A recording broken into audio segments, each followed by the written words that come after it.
matagutlo, matagadlaw. Adunay mga panghitabo dito sa kauluhan, panghitabo sa gawa sa atong nasod, ug adunay mga panghitabo dinhi sa atong dapit. Mga panghitabo nga mo'y makapaikag sa katawhan, nga mabinantayon sa lakat ug dagan sa panahon karon. Itanyag ning istasyon DXSR ang 7 o'clock Breakfast News.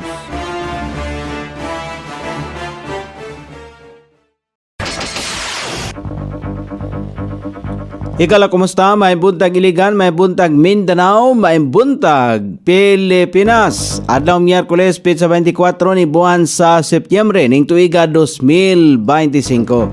Sangan sa ato station manager Pastor Robin Sulapas, kini ang inyong ka-SR Kabisaya Nunibi, ang muatod sa Hanay sa balita sa alas 7.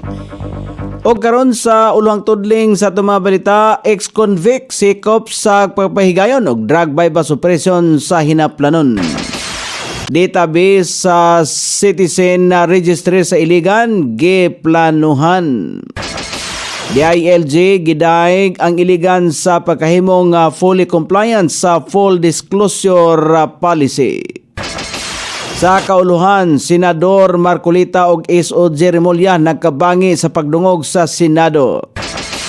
Armed Forces of the Philippines gikumpirmar nga mikunhod ang ihap sa presensya sa China Coast Guard vessel sa West Philippine Sea.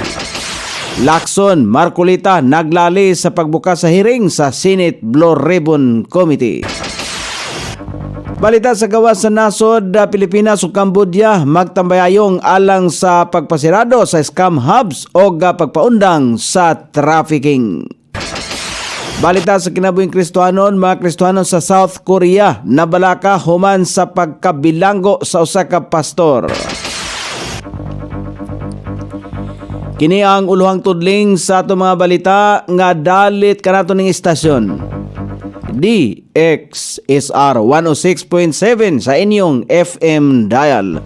Ang bugtong radyo sa dakbayan siligan nga nagsibiya sa Balaang Kasulatan, pinasubay sa inspired and preserved, not simply dictated King James Version sa Anchor Broadcasting Corporation.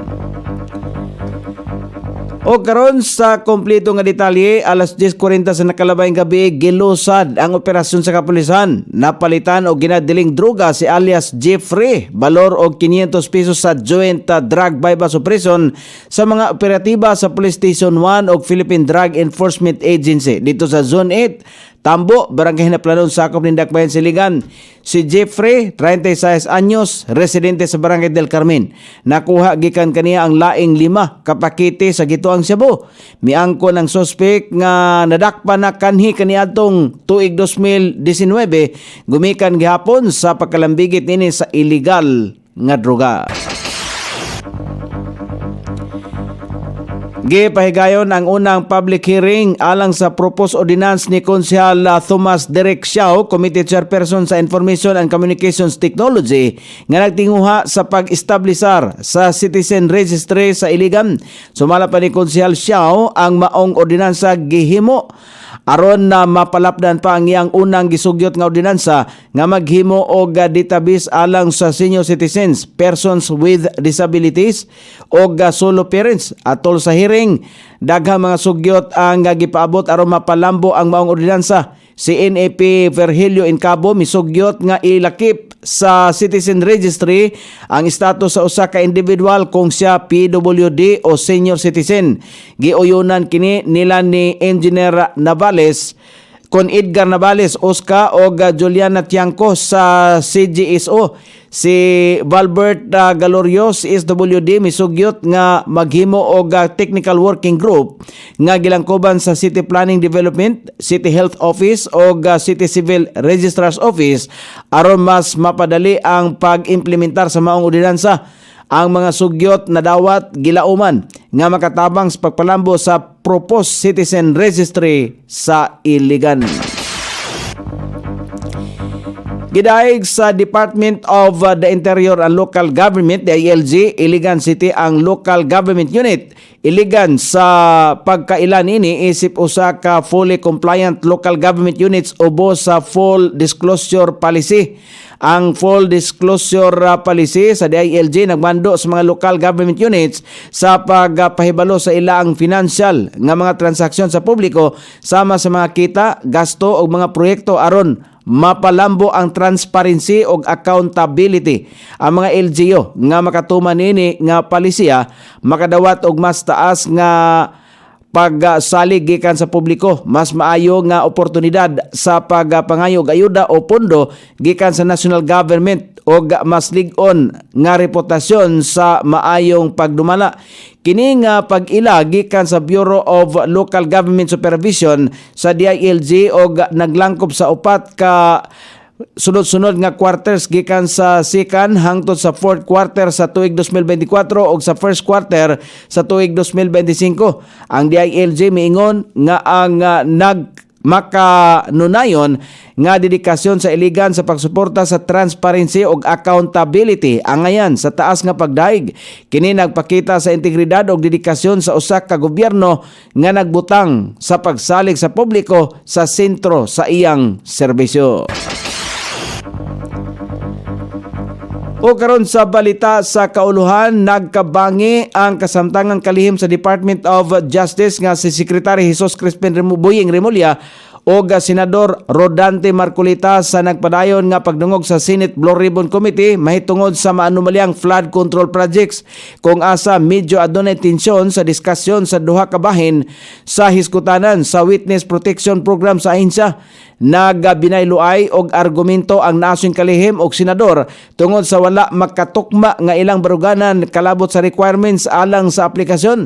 Sumala pa kang Justice Secretary Jesus Crispin Remulla mahimo usab nga ihilakip sa restitusyon nga kondisyon alang sa mga gusto nga mapailalom sa Witness Protection Program apan giklaro usab ni Senador Marcolita nga wala sumala pay nakalatid sa probisyon sa balaod nga nag-ingong nga kinahanglanon kini ayha mahilakip sa nasong programa. Samtang gihatagan og katinawan sa nasong senador nga dili gilayon mapatuman ang requirement nga restitusyon sa mga gusto nga mahimong testigo tungod kay dili kini nahiuyon sa balaod. Gibarugan niini nga human nga mapamatud-an ang criminal liability sa usa ka individual ayha na lamang muandar ang pagproseso sa pagpabalik sa mga sumala pay nakuhang kwarta. Busa gitambagan niya ang nasong kalihim nga dili niya balion ang mga lakang sa proseso sa pag-apply sa Witness Protection Program. Gumikan ini gipahayag ni Justice Secretary Remulla nga girespeto niya ang opinyon sa nasong senador. Iya usab nga gibarugan ang prinsipyo nga nakauli sa balaod mahitungod sa pagsilbi og katarungan mahitungod sa isyu ang makabot usab sa pamaagi sa restitusyon. Apan gilayon usab kining gikontra ni Senador Marcolita sa iya ang nahimong reaksyon sa gisaysay sa pahayag o komento sa kalihim. Gidala sa Department of Justice si kanhi Department of Public Works and Highways District Engineer Henry Alcantara kini alang sa evaluation sa aplikasyon og panumpaang pahayag ni Alcantara aron mapailawom sa Witness Protection Program kalabot sa mga nahibaluan sa maanumalyang flood control project. Gikumpirmar sa Armadong Kusog sa Pilipinas nga mikunhod ang gidaghanon sa mga namonitor nilang presensya sa mga Chinese Coast Guard vessel sa West Philippine Sea. Sumala pa ni Philippine Navy spokesperson for the West Philippine Sea, Rear Admiral Roy Vincent Trinidad, na monitor nila ang siyam ka barko sa China Coast Guard sa bahin sa bahod ni Masinloc. Nasigpatan usab ang usa ka People's Liberation Army Navy ship sa bahin sa Pag-asa Island, samtang duha ka barko kon Chinese Coast Guard vessel ang nakita sa Ayungin Shoal. Gipatinaw ni Trinidad nga ang namatikdang pagkunhod sa ihap sa mga nasigpatang barko sa China ang posibleng tungod sa daotang dagan sa panahon dala sa super typhoon nga Nando. Sumala pa niya halos mikunhod sa 14 hangtod sa 20 ang kasamtangang ihap sa mga barko sa China sa West Philippine Sea kumpara sa katapusang datos nini. Samtang padayon usab nga Padayon usab ang monitoring o maritime awareness patrols sa armadong kusog sa nasod aron maprotektahan ang soberenya o katungod sa nasod sa exclusive economic zone.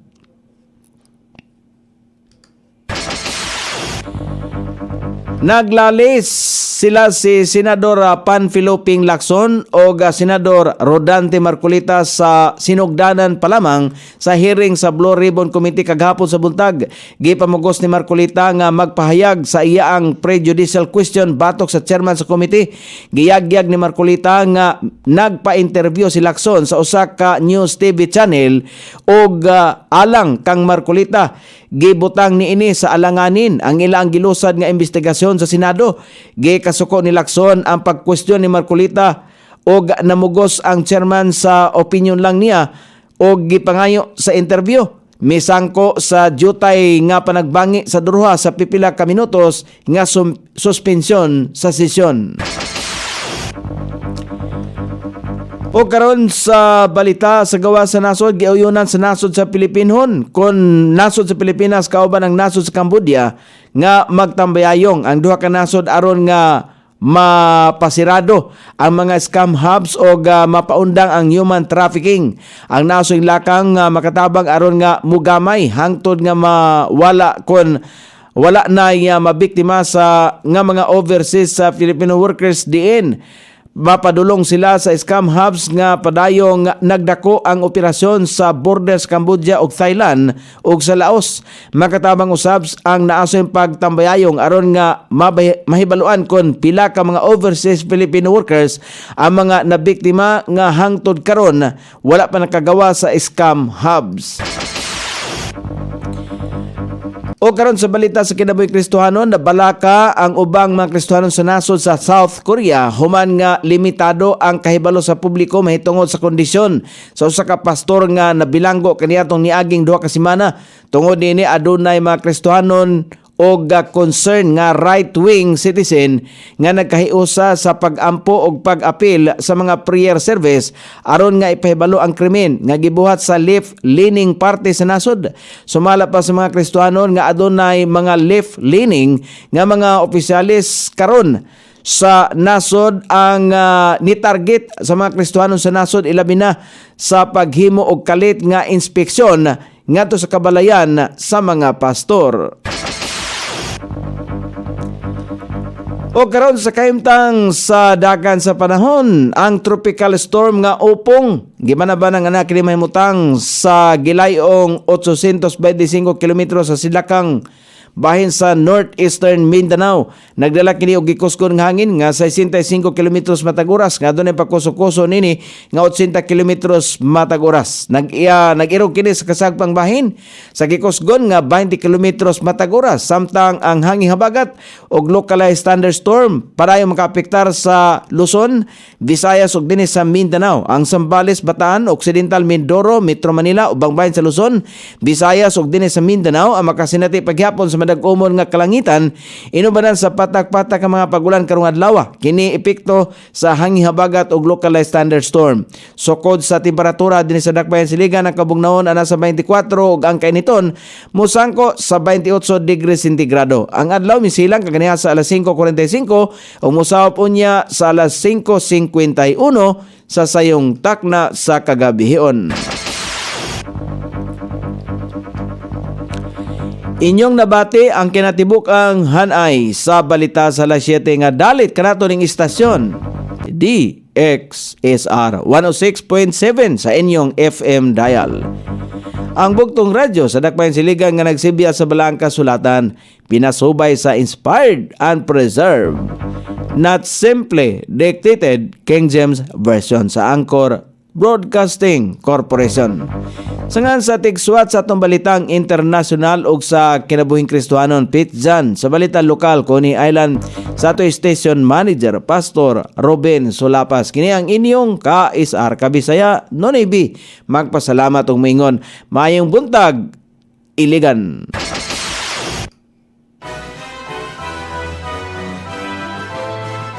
Inyong nabati ang 7 o'clock breakfast news hangtod na usab og mga adlaw sa samang takna o sa samang istasyon Daghang salamat sa iyong pagpaminaw ug maayong buntag.